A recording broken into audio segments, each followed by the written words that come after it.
अच्छा, पिछले लेक्चर में मैंने आप लोगों को ये बताया था कि जावियों की इकसाम, उसमें ये है कि अगर दो जाविये मुत्सिला मतलब एक दूसरे से मिले हुए हों, जुड़े हुए हों और सप्लीमेंट्री हों तो इनके बाजू, बैरूनी बाजू जो है वो ख़त मुस्तकीम बनाते हैं। ये बैरूनी बाजू हुआ और ये दूसरा हुआ।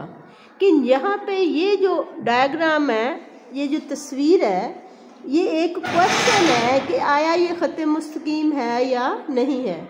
आम तौर पे तो एक सीधी लाइन ले लें और उसके ऊपर ये जो जाविये बनते हैं अगर इनको जमा करते हैं तो ये 180 होता है। लेकिन सप्लीमेंट्री की एक शर्त होती है कि दो जाविये जिन्हें हम जमा करें तो 180 हो।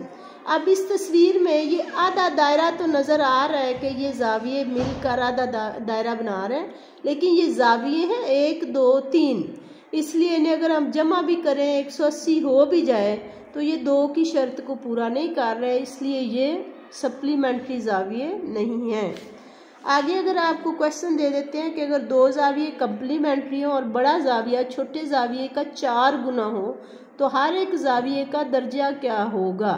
अगर तो जाविये ना मालूम है और एक से दूसरे का रिलेशन है कि वो उसका दुगना है या 4 गुना है, तो हम एक को फ़र्ज़ कर लेते हैं कि फ़र्ज़ किया जो छोटा जाविया है उसकी मिकदार x है, तो बड़ा उसका 4 गुना है तो 4 से ज़रब होके 4x हो जाएगा।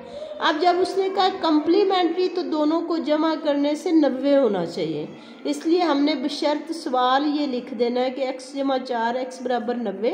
दोनों को जमा किया 5x 90 के बराबर, ये 5 इधर ज़रब हो रहा था दूसरी तरफ जाके डिवाइड हुआ। 90 को आपने जब डिवाइड किया तो ये आपके पास 18 डिग्री आंसर आ गया। x इज़ इक्वल टू 90/5, 5 1 5 और 5 8 40। अब आपके पास है कि x जो है वो 18 डिग्री है और 4x जो है वो 4 से 18 को ज़रब दे देंगे 72 डिग्री हो जाएगा।